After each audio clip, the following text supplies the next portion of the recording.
A Jukira Candilu Satyagraha está fazendo 40 anos. Ela foi criada na Amazônia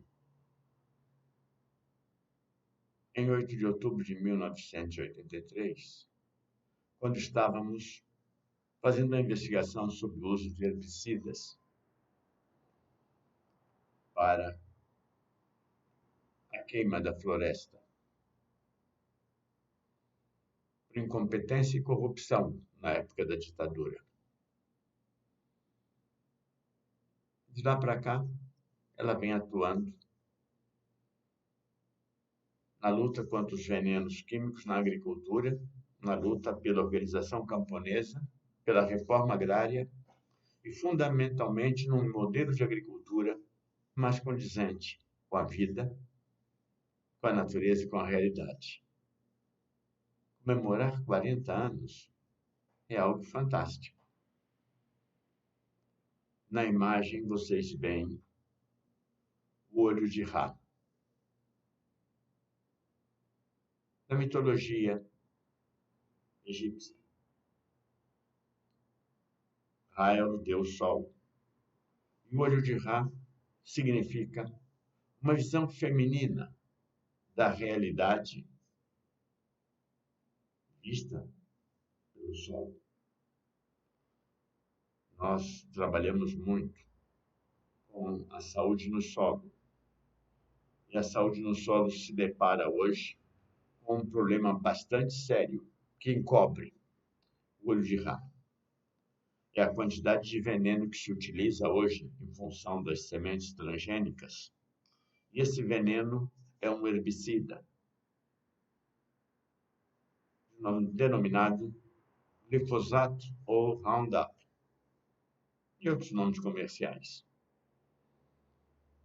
Nós vamos trazer para vocês, na comemoração do nosso 40º aniversário, alguns dados interessantes para a construção de um novo modelo de agricultura, acorde com a vida, com a saúde e com a felicidade de se viver.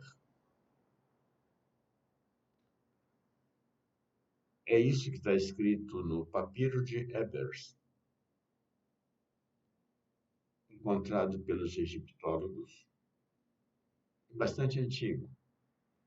Ele fala em como ter boa saúde, quais os cuidados para fazer esse diagnóstico e esse tratamento. Se nós queremos entender o olho de Ra, temos que ir à nossa galáxia. A nossa galáxia, a Via Láctea, a via do leite materno.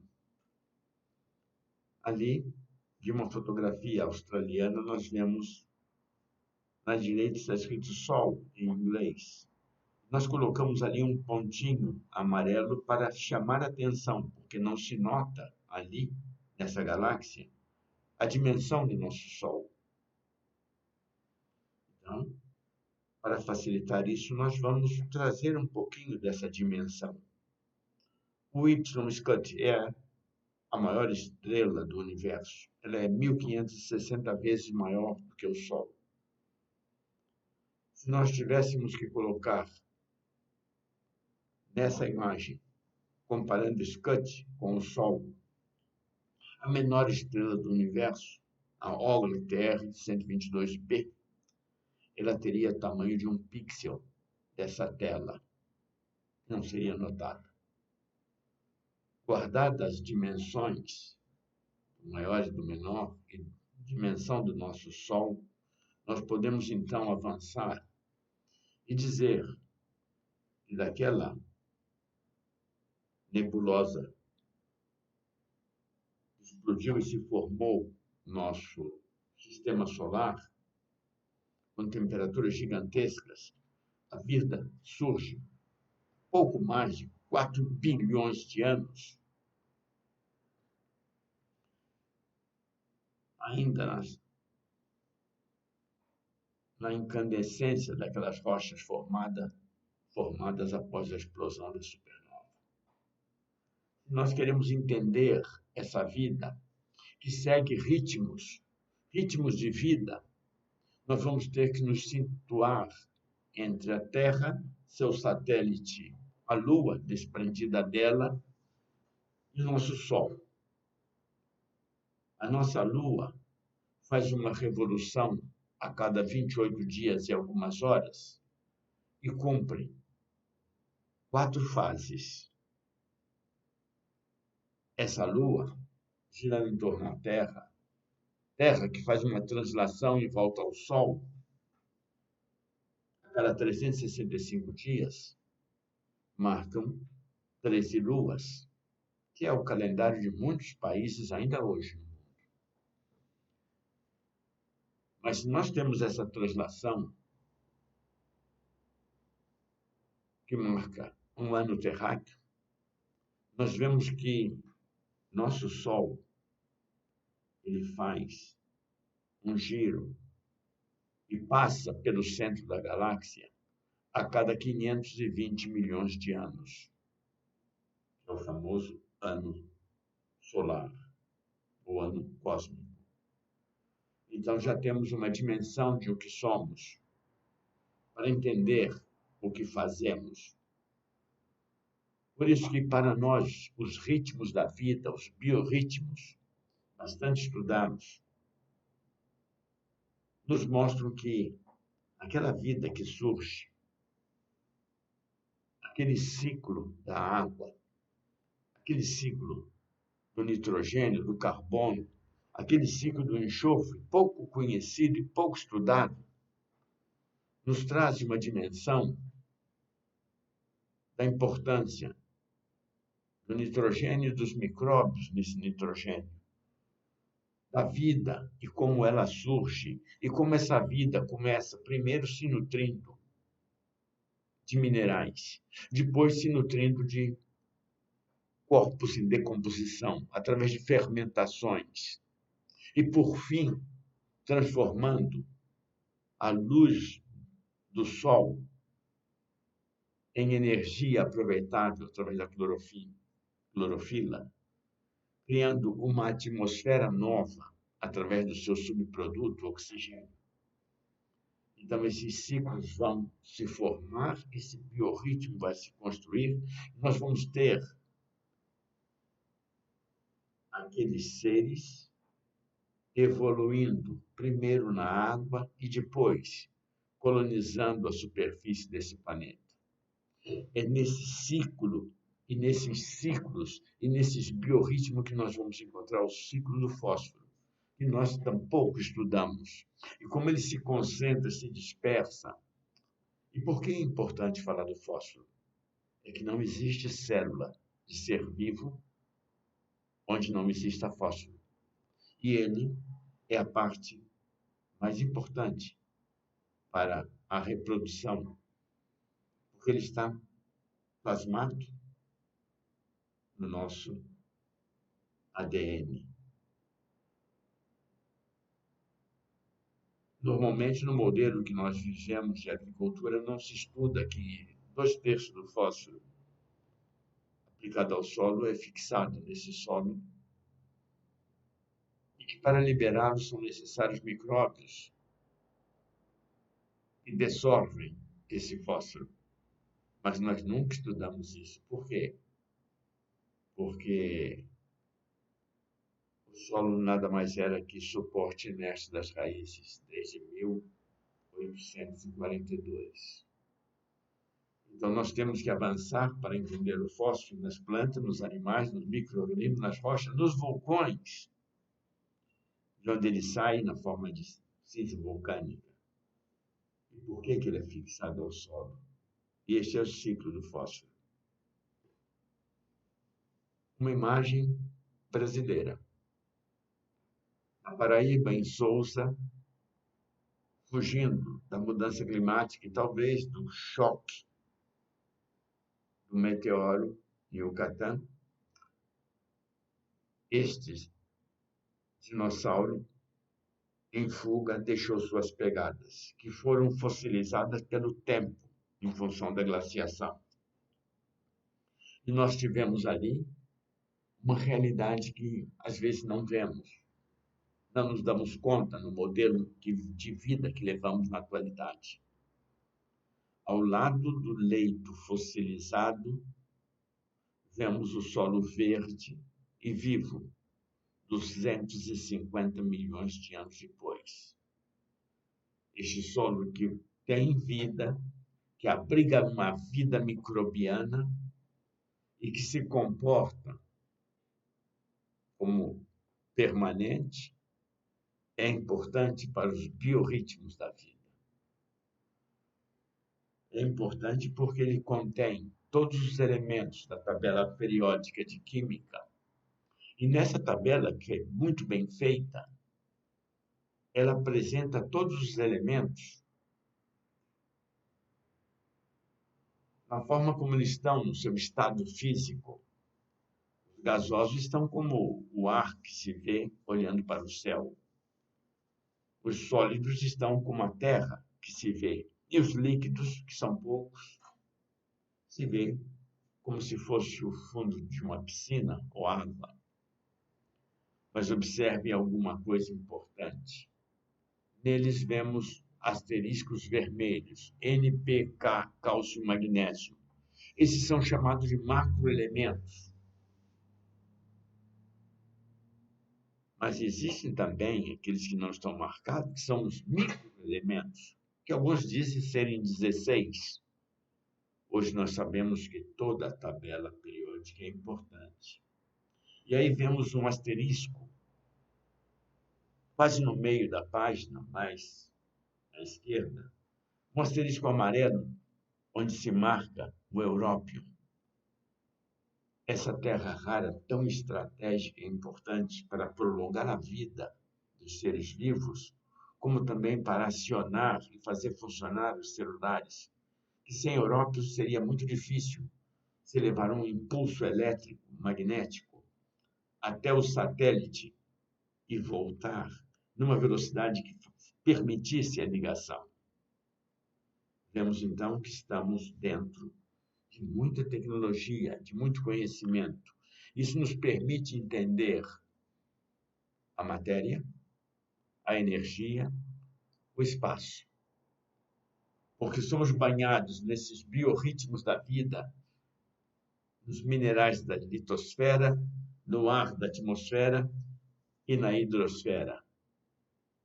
E aí se confunde tudo entre química, física e biologia em vida, no espaço, tempo e matéria.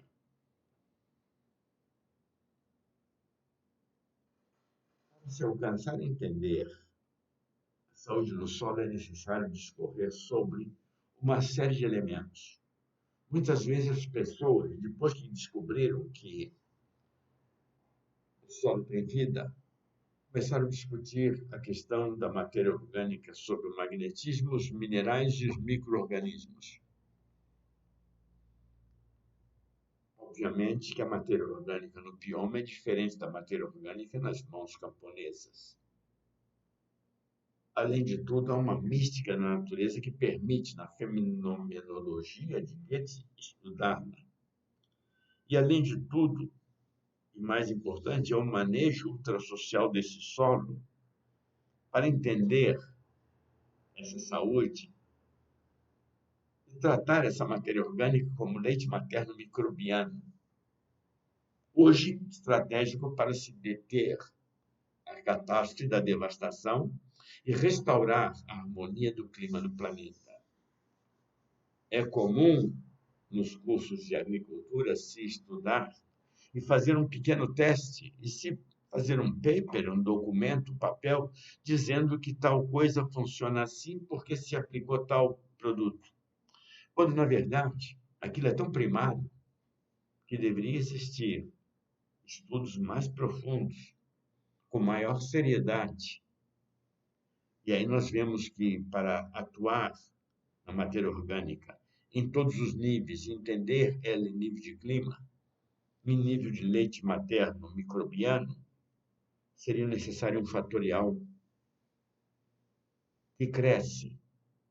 E num fatorial de 5, 6, 7, 8, 9, e um fator de 10, nós deveríamos repetir aquele ensaio com 3.628.800 vezes de forma diferente, para integralizar tudo dentro de entender o valor do sol, o valor dos micróbios, o valor das fermentações. Mas não é isso que ocorre. Para se fazer uma devastação, basta uma vontade de alguém mal intencionado na sua ignorância. Quando vemos à esquerda essa figura que parece até o coração de um repolho com uma folha do lado, isso é um conjunto de 100.000 galáxias, chamado Linaeca. E ali aparece um pontinho escrito em inglês, um pontinho vermelho escrito "Você está aqui". Aquilo ali é a Via Láctea que vimos no início. Que fantástico é isso! Mas à esquerda nós vemos um símbolo, o símbolo sagrado do rola-bosta. O rola-bosta é um besouro estranho que pega esterco animal, faz uma bola bem redondinha, coloca seus ovos e ele passa a vida aquecendo uniformemente esses ovos para, conforme o biorritmo do clima, ter mais fêmeas ou mais machos, conforme a necessidade. Observado há 6.000 anos, ele se tornou sagrado com o nome de escarabe, no Egito, por fazer a ligação entre o céu e a terra, entre o sol e a terra. Mas hoje sabemos que ele não se orienta pelo sol nem pela terra, ele se orienta pelo centro da galáxia, onde a cada 560 milhões de anos a Terra passa uma vez. E eles evoluíram apenas há 300 milhões de anos. E é importante entender isso, porque também um besouro, da mesma classe de insetos e da mesma ordem, Coleóptera, escava uma galeria no lenho de uma árvore frutífera e ali ele coloca seus ovos. E para alimentar esses ovos, ele excreta suas fezes ao lado de cada ovo e coloca sobre essa excreta um prótalo, uma semente de um fungo, para que ela cresça e produza aquele mofo que vai alimentar essa larva durante um período, até que ela fique adulta e possa sair para se reproduzir e viver sua vida. Por que não aprendemos assim? Aprendemos a matar o inseto como inseticida de forma incompetente e inoperante. Não aprendemos a fazer a riqueza de entender o processo de fortalecer uma planta para que não tenha pragas. Por isso é importante entender que somente 5 espécies de seres vivos fazem agricultura nesse planeta. Os cupins, ou termitas, há 135 milhões de anos. A saúva, 90 milhões de anos. As abelhas melíferas, 60 milhões de anos. O topo pelado da Etiópia, há menos de 30 milhões de anos. E o ser humano faz agricultura, conquistando o território, há menos de 8.000 anos. 8.000 e poucos anos. O que significa isso? Que estes 5 seres são seres ultrasociais. E todos eles fazem uma simbiose com micro-organismo para poder ter a sua alimentação. Sim, o cupim, a saúva, as abelhas Também, o topo pelado faz isso. E o ser humano perdeu, nos últimos 200 anos, essa vinculação. E por isso temos hoje uma desgraça climática a ameaçar a humanidade.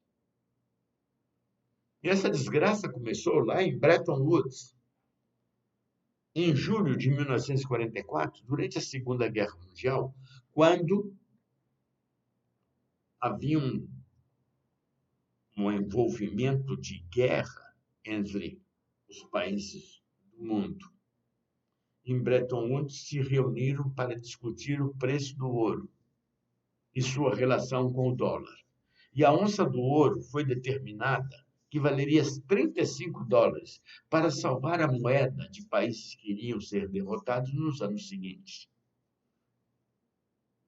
E nós vimos nascerem os organismos multilaterais e vimos nascer uma nova ordem internacional, uma ordem extremamente monetária, através dessa conferência. Observem que interessante. Voltamos de novo. Jane Goodall, primatóloga britânica, aos 87 anos de idade, em 2017 disse: como podemos algum dia ter acreditado que era uma boa ideia cultivar nossos alimentos com venenos? Estranho. Se fosse uma universitária de 18 anos, seria algo a se raciocinar. Mas uma senhora cientista de primeira linha no mundo dizer isso em 2017 é muito estranho. Na primeira década do século XX, Pablo Picasso pintou O Cego. O Alimento do Cego é o nome desse quadro. O cego usa o tato, usa o paladar, o sentir, o olhar, mas ele não tem a visão. Nós, hoje, nos sentimos como o cego de Picasso, porque nós não sabemos o que comemos. Em 1943, Raquel Carson, trabalhando no Refúgio de Vida Selvagem, em Patuxent, Maryland, observou que os venenos químicos usados na agricultura estavam matando as aves. Não haviam filhotes nos ninhos das águias americanas e de outras aves, em função do uso dos primeiros venenos na agricultura, que era Aldrin, Dieldrin, Endrin, DDT e outros, como VHC. Ela fez a denúncia a The Reader's Digest e eles negaram, porque aquilo não era importante naquele momento. Era um grande boom de uso de venenos e aquilo era visto como algo altamente benéfico. Ela somente voltou ao tema quando já estava condenada à morte por efeito dos venenos. Ela estava com câncer de mama. Ela resolveu, diante daquela condena, escrever tudo o que sabia sobre os venenos do livro Primavera Silenciosa, publicado em 1960-61. Observem que já em 1959 e 60, o presidente Eisenhower dos Estados Unidos se deparou com dois escândalos fantásticos na Casa Branca. O primeiro foi o mirtilo vermelho, essa plantinha que está aí, estava contaminado pelo resíduo de um herbicida chamado amitrol, o aminotriazol, que tinha sido plantado 8 meses antes e que chegava, na época do Dia de Ação de Graças, para a sobremesa oficial da tradição cultural americana, contaminada. E ele proibiu isso e teve que enfrentar a ira do complexo industrial militar. O outro fenômeno que Eisenhower teve que enfrentar no mesmo complexo industrial é que havia um remédio recém-criado pelos alemães para superar os enjoos das mulheres grávidas. E uma cientista fez os testes e determinou que aquele veneno, chamado talidomida, fazia nascer macacos sem os braços e sem as pernas, e outras mutilações. E Eisenhower proibiu o uso desse produto também nos Estados Unidos. Por isso ele avisou Kennedy. Kennedy, que na campanha eleitoral comeu o mirtilo, junto com Nixon, que também comeu para ganhar votos. E nós não entendemos essas coisas. E quando se fez o impacto do livro Primavera Silenciosa, Kennedy perguntou a Jerome Weissner: esse livro é sério? E Jerome Weissner disse: sim, muito sério, ela está condenada à morte. E foi feita uma audiência no Senado americano que durou 2 anos. E em maio de 1963 surgiu o relatório, que ninguém soube durante os últimos 50 anos, porque ele foi mantido em segredo classificado. E diz: o impacto negativo dos venenos é mais perigoso que a radioatividade das bombas atômicas explodidas em 1945 em Hiroshima e Nagasaki. Por que não sabemos isso? O DDT continuou sendo utilizado e continua sendo utilizado por pressão do complexo industrial militar, embora tenha sido proibido em alguns países. O DDT hoje está no leite materno, em diferentes países. Mas nesse quadro amarelo, o que vocês veem não é isso. Nós não sabemos ver a realidade. É que esta foto foi tirada de um livro alemão, mas o gráfico está em francês. E por que está em francês? Os alemães não têm ciência para publicar isso? Não, é que não convém publicar isso em alemão. Por isso que se busca, numa publicação francesa, este dado. E o pior não é isso. O pior é que uma empresa suíça chamada Nestlé usa a argumentação de que o leite materno está contaminado para vender o seu leite em pó, dizendo que as vacas comem mais saudável que as mães. E nós não sabemos entender isso. Em 1964, houve um golpe militar. Em 1965, houve o primeiro grande escândalo brasileiro que foi contornado de forma muito estranha pela ditadura. Uma empresa chamada Bayer estava vendendo Neantina, um fungicida mercurial que já estava com um problema seríssimo no Japão, onde tinha sido usado depois da Segunda Guerra Mundial. Neantina estava sendo utilizada em tomate no estado de São Paulo. E aí você vê uma salada e um molho de tomate. Em função disso, deste veneno, foi feita uma lei chamada 4785, de 6 de outubro de 1965, e essa lei não teve, esse projeto votado no Congresso, aprovado, não teve um deputado ou senador que o elaborasse. Não teve uma discussão nacional. Sequer foi regulamentada, porque o complexo industrial militar era o poder e determinava o que acontecia. E ninguém no Ministério da Agricultura conhece essa lei. Nunca se falou sobre ela.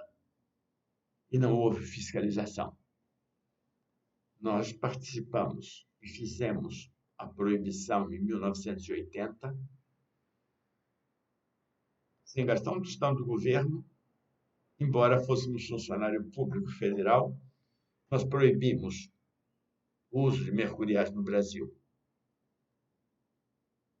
Sem nenhum poder só com uma vontade e honestidade e competência.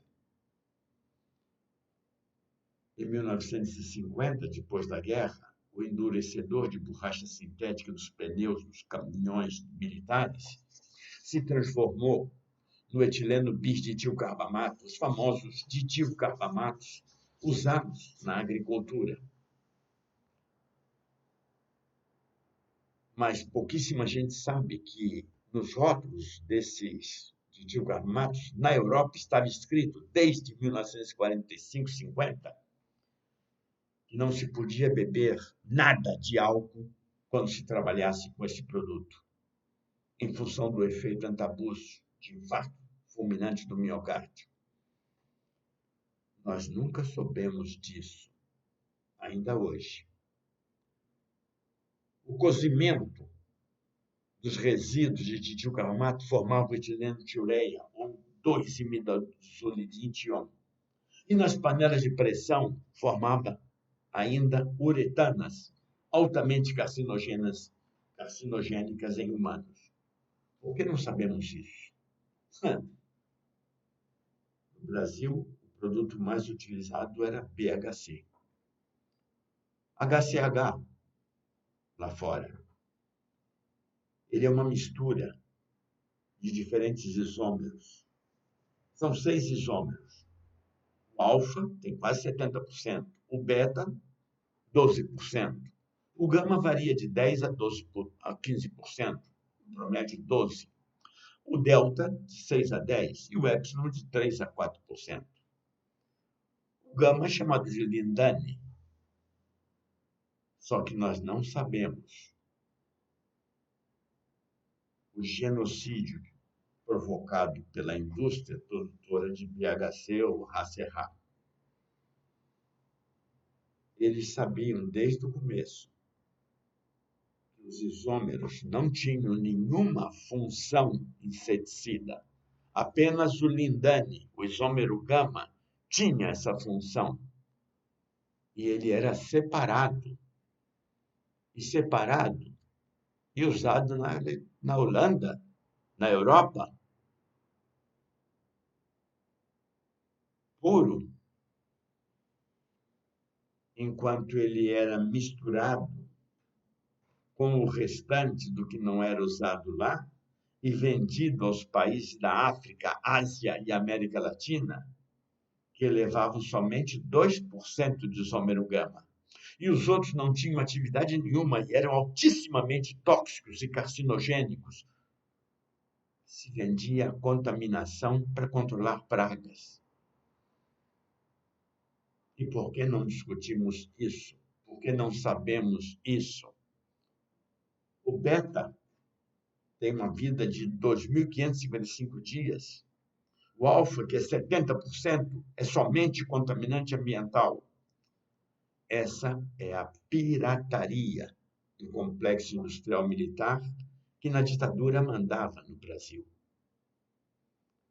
Era uma agricultura cretina, onde se procurava corrigir os efeitos e ainda se ensina isso. Nunca se estudou eliminar as causas. E quem falava em eliminar as causas era maltratado, desprezado. Da mesma forma que Macunaíma, de Mário de Andrade. Então, a nossa broca do café, da Vespinha de Uganda, ela vai ser o personagem mais importante para dar lucro às empresas e não de se eliminar as causas que provocaram o surgimento dela como praga. Por isso que vocês vão ver que o endosulfan, um veneno clorado, altissimamente perigoso e proibido no mundo, ele vai ter um período de carência de 180 dias no café, que vai para a exportação, ao passo que ele vai ser utilizado em tomate 24 horas antes de colher. E não há diferença entre lavar um tomate, fazer uma salada e descascar um café, fazer o lavado e a fermentação, guardar ele como grão verde, como grão ouro, torrar, moer e dar para um funcionário público tomar de vez em quando. São coisas diferentes, mas o complexo industrial militar é poder, é lei e é militar. Por isso que as indústrias vão promover redações nas escolas do Paraná, ainda no ano 2000, e com o selo na parede de órgãos públicos para fomentar, estimular o uso de venenos na agricultura. Essas crianças ganharam o primeiro prêmio da melhor redação e sua professora ganhou um automóvel 0 km. E quem doou isso? Está na parede, está na peça. E as pessoas sorriem. Por quê? É a realidade. Lá fora, na Suíça, não se quer que se use gato e cachorro como cobaias. No entanto, as empresas suíças como Ciba-Geigy, Syngenta, usaram crianças na década de 80 em produtos comprovadamente carcinogênicos misturados ao iogurte, na Nicarágua, na Guatemala, em Honduras, em toda a América Central e América do Sul.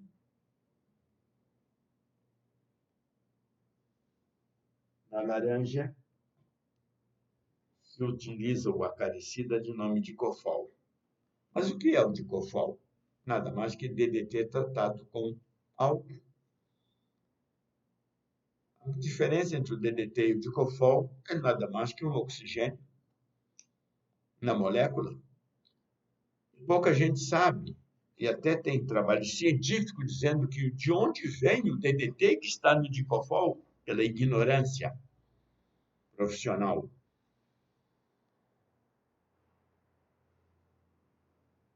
Sempre que se sintetiza o dicofol, existe uma contaminação por DDT de até 11%. E onde fica caro purificá-lo, não é feito, ele vai como resíduo. Assim é o mundo. E aquelas intoxicações que nos anos 60, 70 se via na América Latina, na virada do século se vê na África. 384 mil, 368 mil, 350 mil. E o que significa isso? Lucro, porque quem fabrica o veneno também fabrica o antídoto.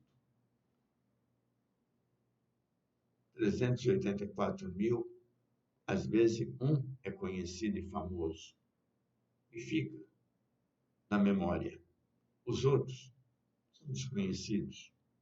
Esse é o caso de Leandro, da dupla Leandro e Leonardo. A SBT Repórter nos trouxe o repórter SBT e a denúncia que ele fez por causa do câncer que ele padeceu e levou à morte.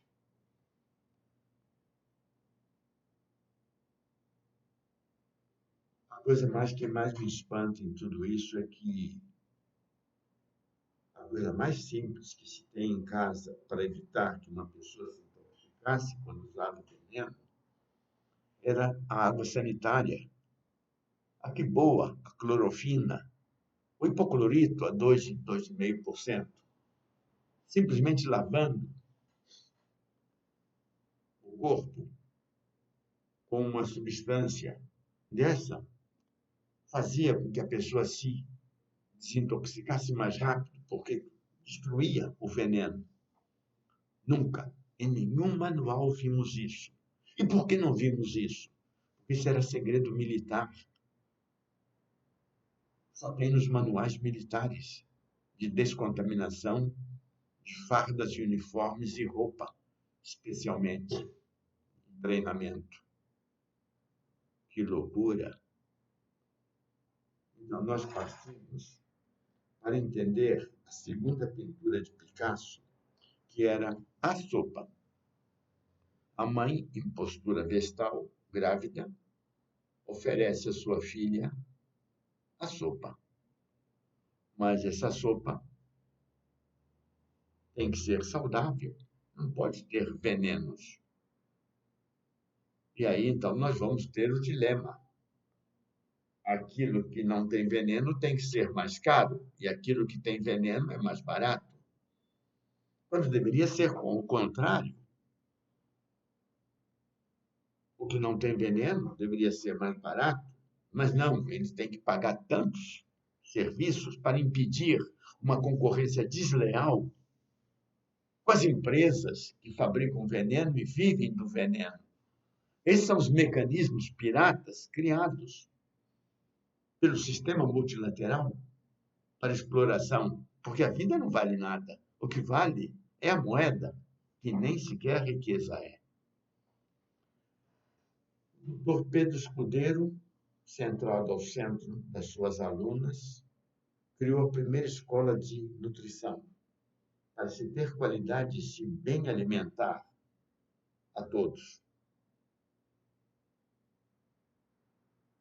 Hoje as escolas de nutrição são, na grande maioria, espaço da indústria de alimentos, que não fabrica alimentos, que transforma alimentos, desvitaliza e contamina alimentos. Uma realidade que a gente tem que entrar numa discussão mais profunda. Mas é difícil fazer isso num país periférico.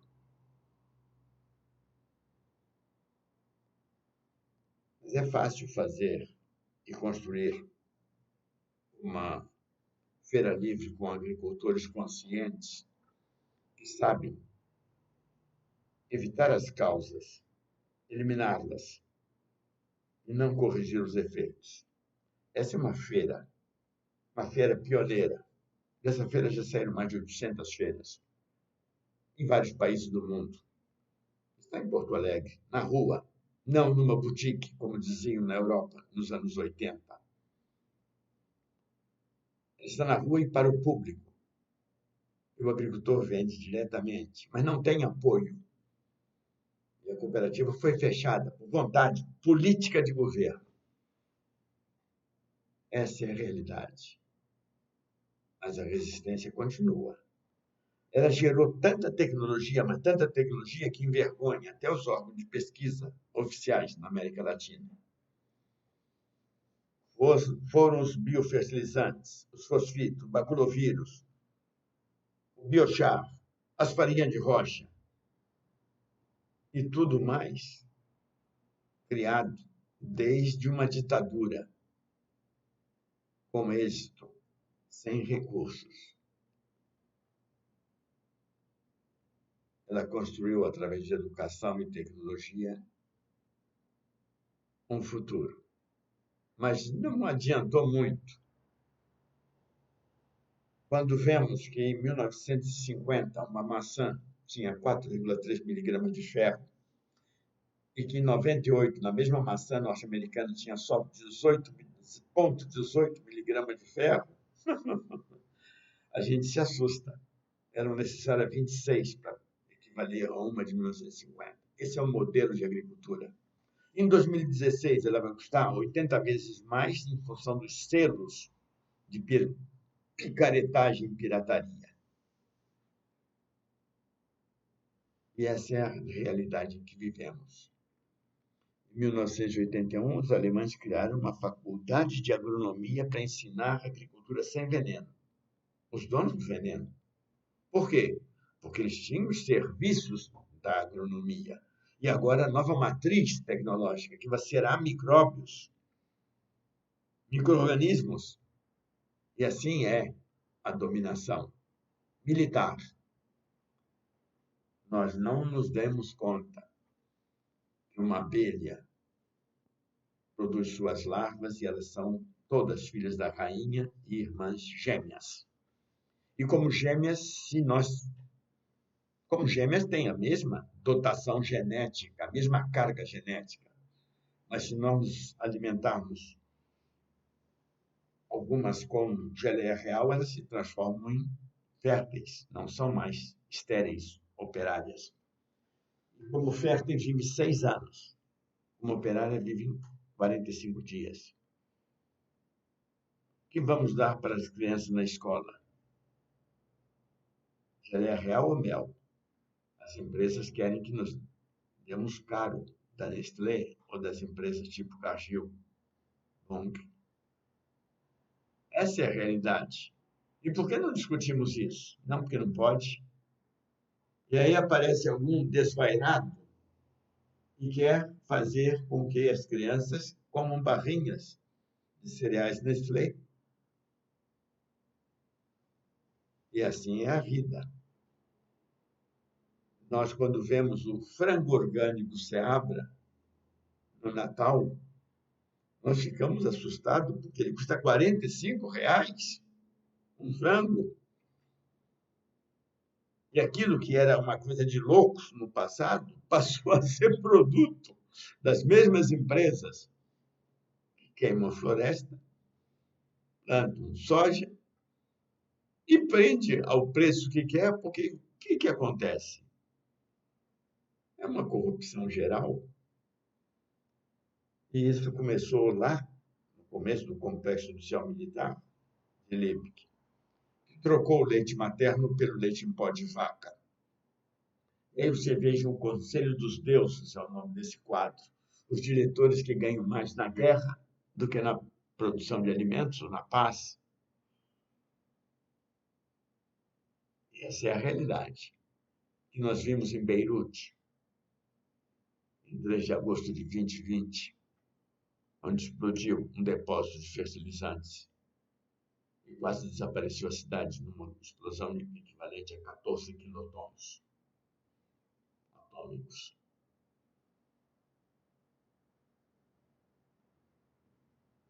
O pai, na ignorância, não sabe que esse veneno não deve ser colocado nem perto dele, nem menos ainda do filho. Na comunidade no Senegal, 67 mortos em função de um veneno que estava armazenado há 30 anos na Europa e foi vendido por um grupo de piratas. As estatísticas crescem. Em Porto Alegre, no hospital do câncer infantil, as crianças chegam em ônibus. Muitos são operados dentro do útero da mãe, porque já têm tumores antes de nascer. E essa é a realidade que faz desaparecer as abelhas. E os venenos hoje usados nas abelhas, os nicotinoides sintéticos, são de 100 a 400 vezes mais tóxicos do que os venenos que existiam no ano 70, como o carbaryl, por exemplo, comparado com fipronil, o pirazol. Observem que é importante entender isso. Mas ninguém quer entender. A corrupção é tudo hoje. Imagine que os jovens vão ao órgão de extensão rural, sistema Rockefeller, e lá recebem uma camiseta e diz: menos amor, mais glifosato, por favor.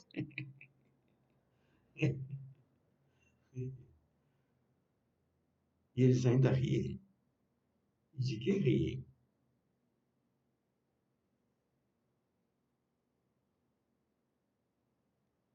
Talvez riam das galinhas. Essa galinha tem o seu bico mais próximo da cloaca da vizinha do que do ar puro que necessita respirar. Por isso a doença, a ameaça. Pelo modelo, o porco é a mesma coisa. Por isso que na China existe prédio de 8, 10, 13 andares cheio de porcos, porque não há espaço. E esse é o modelo. E os danos, óbvio, e as epidemias, evidentes, a mesma coisa acontece na concentração de bovinos. Essa é a maior concentração de bovinos do mundo. São 560 mil em uma propriedade rural, no Arizona.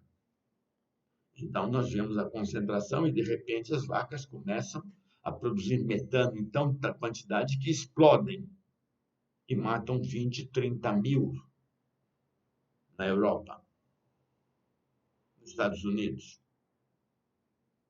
Lembro da Margaret Thatcher, o que ela dizia: as chaminés inglesas poluem, mas os fatos das vacas indianas poluem também. Esse é o fascismo que existe no mundo. piratas, como no século XVI, na criação de salmão nas jaulas no Oceano Pacífico, no Sul. Existe mais antibiótico na água do que numa fábrica de antibióticos.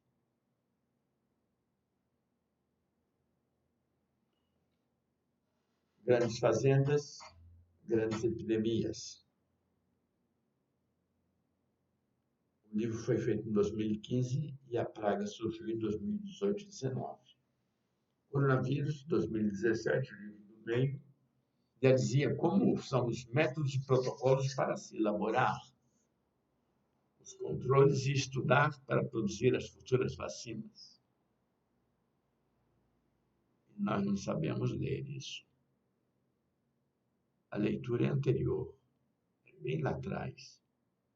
Na ilha de Reims, na Alemanha, os nazistas se apropriaram de um centro de pesquisas de bacteriologia e transformaram ele num centro de armas biológicas, para superar as armas químicas que já estavam obsoletas. Então, você vê Heinrich Himmler, engenheiro agrônomo; Walter Darré, engenheiro agrônomo; Erich Traub, médico veterinário; Kurt Blohm, veterinário.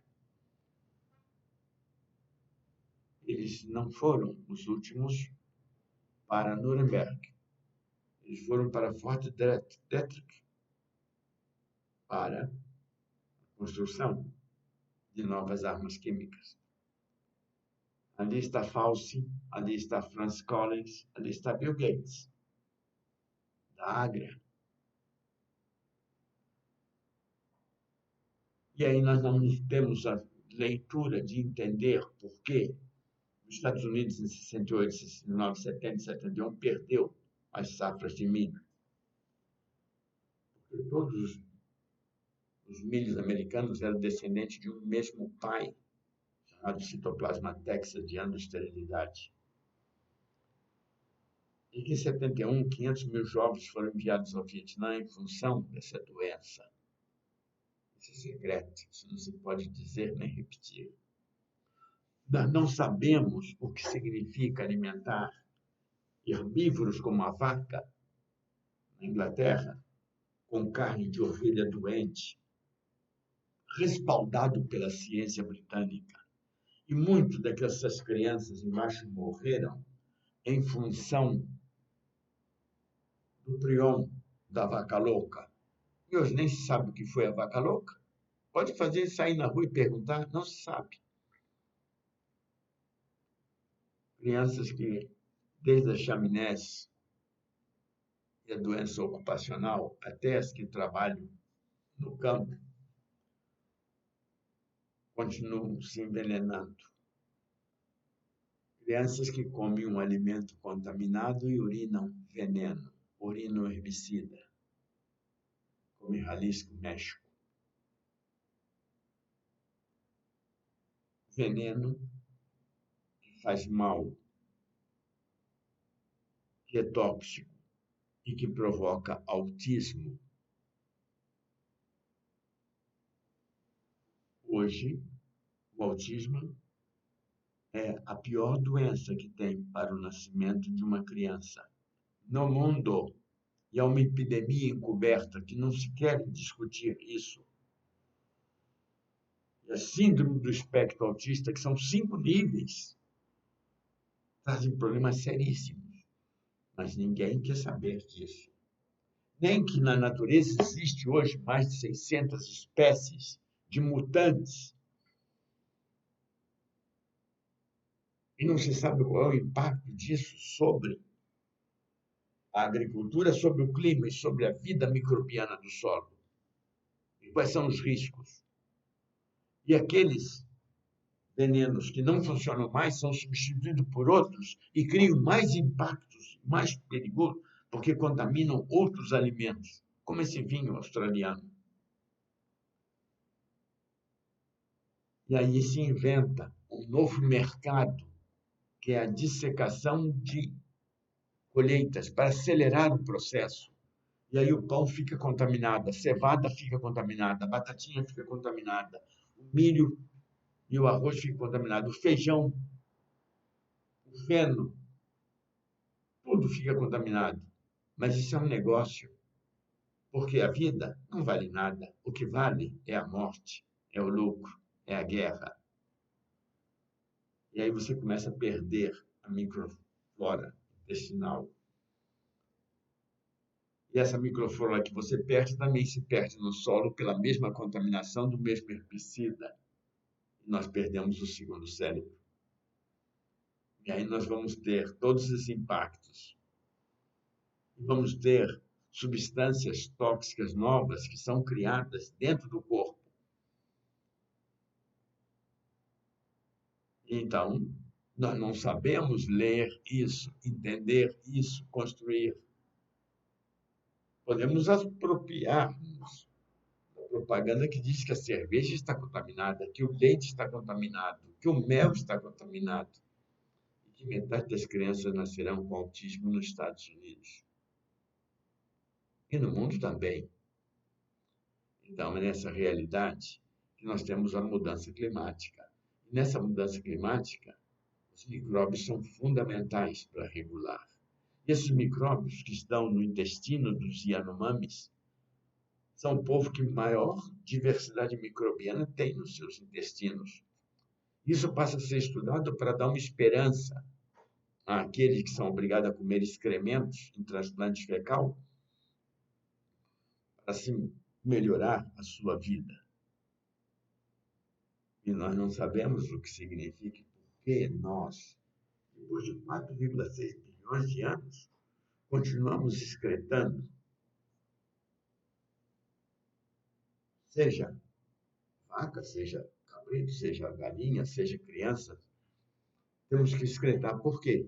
Porque essa excreção de micróbios vivos, numa temperatura mais quente que nosso próprio corpo, faz com que a gente possa repovoar o planeta com vida microbiana em caso de um acidente que está prestes a acontecer. Então, nós podemos entender o que é a mudança climática e por que esse estudo dos Yanomamis, que tem a maior diversidade do mundo, e por que a gente tem que conhecer muito a microbiologia do solo e saber como manejar esses micróbios. Porque é na microbiologia do solo que está a harmonia do clima, a formação dos rios voadores e a regulação dos diferentes continentes. Sem isso, não há mais vida microbiana, não há mais mecanismos. Então, essa regulação biótica do clima passa pelo micro-organismo, passa pelo solo e passa pela mão do camponês. E é esse camponês que faz a agroecologia, essa agroecologia indígena camponesa, que vai garantir a euritmia e a dança cósmica da vida dentro de um plano de consciência cósmica. E aí, então, nós vamos ter que seguir o que diz Chomsky sobre as comunidades nativas como esperança, porque elas não conhecem a moeda. Aquela moeda de Bretton Woods, aquelas 31 onças de $35.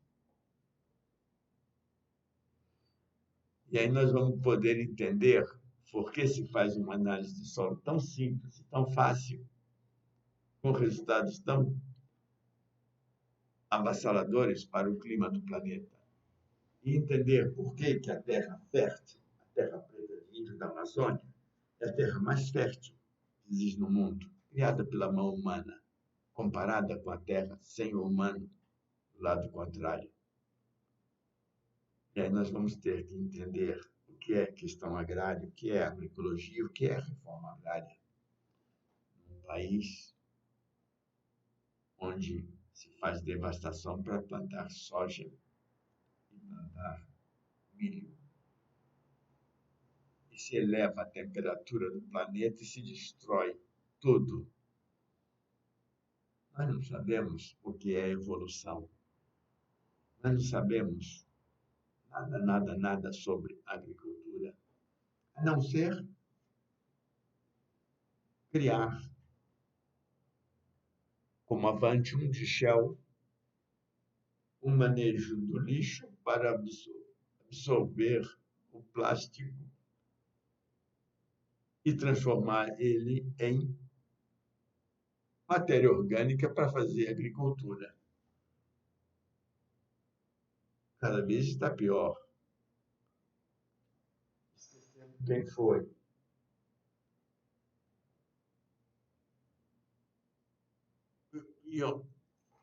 Konstantin Oskowski, ou quem foi Chijevski.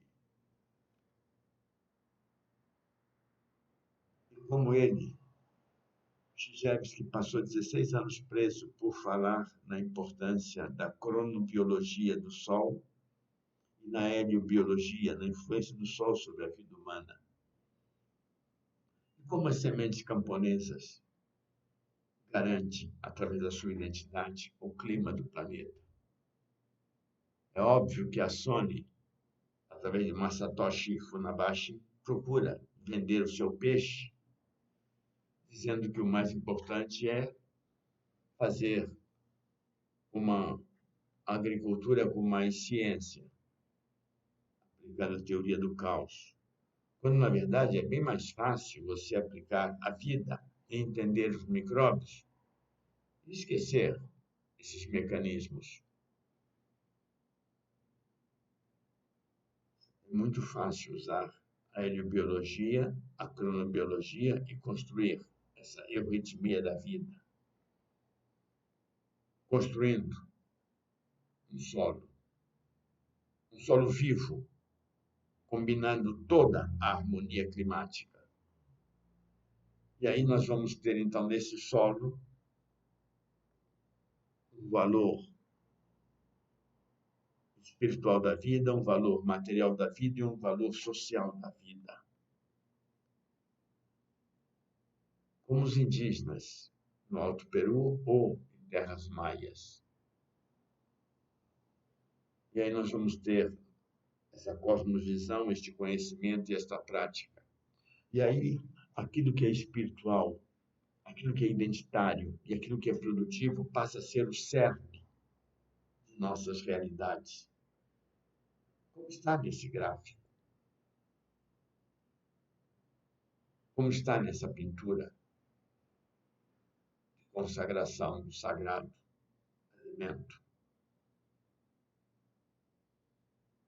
E não do que pintou Van Gogh em 1885 em Comedores de Batata, que à meia-noite comeu a primeira refeição com as mãos sujas de tanta fome que tinham vindo do campo, no verão, na Holanda. Nós nem sabemos o que é Comedores de Batata. Quando Roosevelt manda seu vice-presidente como embaixador plenipotenciário para o México, ele no México diz: se esse país continuar tendo esse sistema de sementes milenário, jamais teremos aqui um mercado para nossos produtos. Esse discurso está na Universidade de Chicago, armazenado lá, para quem quiser ler. Em 1966 é criado o CIMMYT. A Fundação Rockefeller cria para dominar as sementes do milho e do trigo e diz: milho e trigo para a humanidade. Em 96, 30 anos depois, ela diz: milho e trigo sustentável para os pobres.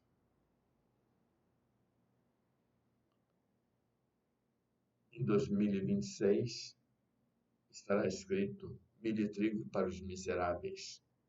Assim é a evolução da pobreza e da miséria e da dominação. Não conhecemos as variedades de milho originárias em diferentes partes da América e do mundo. Não sabemos o que significa 33 mil genes ordenados por mais de 20 mil anos. E uma empresa vem e diz que ele é dona do milho. Todos só podem cultivar aquele milho. Não sabemos que há uma espiga de milho com 1 metro de comprimento. Olha o sarcasmo desse menino. Ele te dá uma batata. Essa batata tem 33 mil genes, ordenados durante 8 mil anos. como se fosse um fatorial de 10. Você não entende isso. Você pôs um gene nessa ordem e diz que é dono da batata. Então você tem que padecer essa realidade.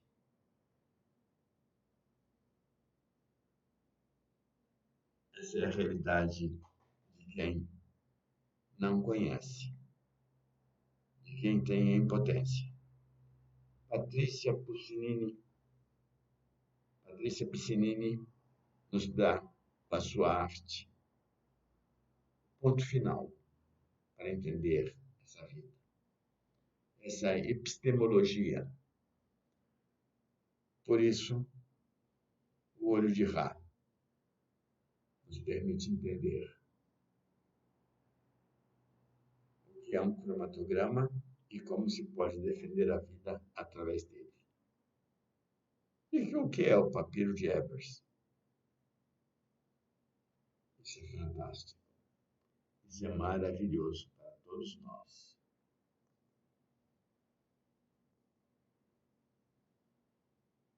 Isso é Chiapas. São crianças indígenas com futuro. Aproveitem a vida. Carpe diem.